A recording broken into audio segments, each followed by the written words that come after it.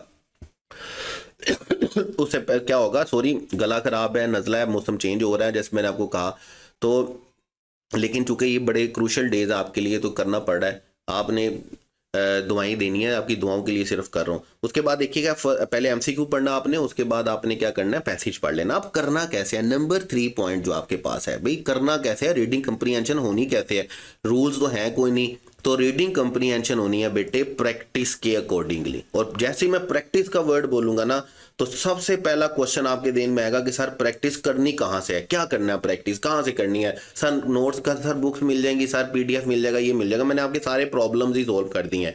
देखें, ये लेक्चर ही आपकी प्रैक्टिस होने वाली है। लेक्चर प्रैक्टिस कैसे होने वाली है, गौर से समझ लीजिएगा। देखें, आपके सामने स्लाइड आएगी, स्लाइड के ऊपर आपके पास 40 सेकेंड्स के लिए एक एमसीक्यू आएगा। आपने 40 सेकेंड्स में उस एमसीक्यू को पढ़ना है और उसके एमसीक्यू का क्या करना है, आंसर करना है। और अगले 10 सेकेंड में आपको, अगले 10 सेकेंड्स के लिए आपको उसका आंसर बताया जाएगा। ठीक है, आपको आंसर उसका एक्सप्लेनेशन के साथ कि पैराग्राफ में ये बात इस तरह की गई है तो इसलिए इसका करेक्ट ऑप्शन ये है, वो कहा जाएगा। अब ये टोटल 50 सेकेंड्स होंगे। कितने सेकेंड्स होंगे, 50 सेकेंड्स होंगे। ऑटोमेटिकली स्लाइड्स चेंज होती रहेंगी। ये 25 एमसीक्यूज हैं, यानी कि ये 25 डिफरेंट पैराग्राफ्स हैं। अगर आप अपने आप पे थोड़ा सा कंट्रोल कर लें और ये 25 एमसीक्यूज को बैठ के इन 25 मिनट्स में प्रैक्टिस कर लें। सिर्फ करना क्या है, सामने स्क्रीन ओपन रखनी है, पैराग्राफ आ रहा होगा, पैराग्राफ आएगा, आपने उस पैराग्राफ को पढ़ना है, क्वेश्चन को पढ़ना है, क्वेश्चन के अकॉर्डिंगली उसका आंसर करना है। 40 सेकेंड्स के बाद वो ऑटोमेटिकली चेंज हो जाएगी, आंसर आ जाएगा, तो आपको पता चल जाएगा कि आपका आंसर करेक्ट है या आपका आंसर क्या है, इनकरेक्ट है। ये 25 पैराग्राफ्स हैं, 25 पैसेजेस हैं, 25 एमसीक्यूज हैं। तो अगर आप इनको कर लेते हैं तो मैं इसलिए आपको इस लेक्चर के स्टार्ट में कहा कि आपकी प्रैक्टिस भी इसी लेक्चर में होने वाली है और आपकी आप पढ़ने भी इसी वाले में। तो एक ही लेक्चर आपके लिए काफी होगा रीडिंग कंप्रीहेंशन का। इस लेक्चर के अलावा आपको कहीं से भी कुछ भी पढ़ने की कोई जरूरत नहीं है। ये 25 एमसीक्यूज को सिर्फ सोल्व कर लें, इनके आंसर्स को देख लें और आप अपना आप देख लेंगे कि आपकी रीडिंग स्किल कितनी बढ़ जाती है। और हमें इतनी चाहिए जितनी आपकी एमडी कैट के लिए काफी है। ठीक है, तो मैं स्टार्ट कर रहा हूं आपके क्वेश्चंस को। आपके पास 40 सेकेंड्स के लिए आपके पास आपके सामने पैसेज आएगा, क्वेश्चन आएगा, आपने उसको सोल्व करना और नेक्स्ट 10 सेकेंड्स के लिए उसमें क्या आएगा, आपका आंसर आ जाएगा। तो ये 50 सेकंड्स का पूरा एक पैसेज होगा, एक क्वेश्चन होगा और ये 25 एमसीक्यूज है। तो गालबन आपको 20 मिनट्स लगेंगे। सिर्फ 20 मिनट्स आपको चाहिए बेटे क्या करने के लिए, इस रीडिंग कंप्रीहेंशन के क्वेश्चन को प्रैक्टिस करने के लिए, समझने के लिए और इसका सोल्यूशन के लिए। जैसे देखें, मैं स्टार्ट कर रहा हूं, फिर ये ऑटोमेटिकली चेंज होता रहेगा। अभी मैं हर पैराग्राफ के बाद में बोलूंगा नहीं, मैं तो खामोश हो जाऊंगा, ये चलता रहेगा इसके इसी तरह। लेकिन मैं अभी इसलिए बोल रहा हूं ताकि मैं आपको बता दूं, इसी तरह आपके सामने एक पैराग्राफ आएगा। अब आपने क्या करना है, इस पैसेज को पढ़ना है, इसके क्वेश्चन को पढ़ना है, इसके क्वेश्चन को आंसर करना है। और जैसे ही 40 सेकेंड्स पूरे होंगे, नेक्स्ट 10 सेकंड्स के लिए आपका क्वेश्चन डिस्प्ले हो जाएगा और आपने ये देखना है कि मेरा क्वेश्चन ठीक है या क्वेश्चन ठीक नहीं है। और मैंने आपको क्या बताया है, मैंने आपको कहा कि नंबर 1 आपने क्या करना है, दो ही बातें आपने ज़हन में रखनी है। नंबर 1 आपने क्या करना है कि आपने, मेरी जान, मेरे बेटे, मेरी बेटी, आपने करना क्या है कि आपने पहले किसको पढ़ना है, एमसीक्यूज को पढ़ना। देखिए 40 सेकंड मुकम्मल हो गए हैं और आपका आंसर आ गया 10 सेकंड्स के लिए। ठीक है, तो आपने करना क्या है, पहले आंसर एमसीक्यूज को पढ़ना है, फिर पैसेज को पढ़ना है, फिर आंसर करना है और फिर आप नेक्स्ट पैसेज आपके पास आ गया। इसी तरह ये चलता रहेगा। पहले एमसीक्यू को पढ़ें, उसके बाद पैराग्राफ को पढ़ें। अब मैं खामोश होने लगा हूँ, मैं चुप करने लगा हूँ। ये 25 एमसीक्यू हैं और आपने इन सारे के सारे एमसीक्यू को क्या करना है, अच्छे से प्रैक्टिस करना है। मैं यहाँ से आपसे क्या कर रहा हूँ, खुदाफिज कह रहा हूँ, गुड बाय कह रहा हूँ, टाटा कह रहा हूँ। दुआओं में याद रखिएगा। मेहनत करते रहिएगा, कोशिश करते रहिएगा। और चूंकि ये हमारा वन शॉट सीरीज का लास्ट लेक्चर है, इसके बाद इंशाल्लाह ताला हम क्या करेंगे, अपने पास्ट पेपर्स की डिस्कशन को स्टार्ट करेंगे। Wish you all the best. ये सारे के सारे एमसीक्यूज को क्या करना है, प्रैक्टिस करना है। इसको देखते रहिएगा और एंड तक प्रैक्टिस करते रहिएगा। बाकी बातें मैं इस वीडियो के लास्ट में आपसे करता हूँ। Wish you all the best. Allah Hafiz.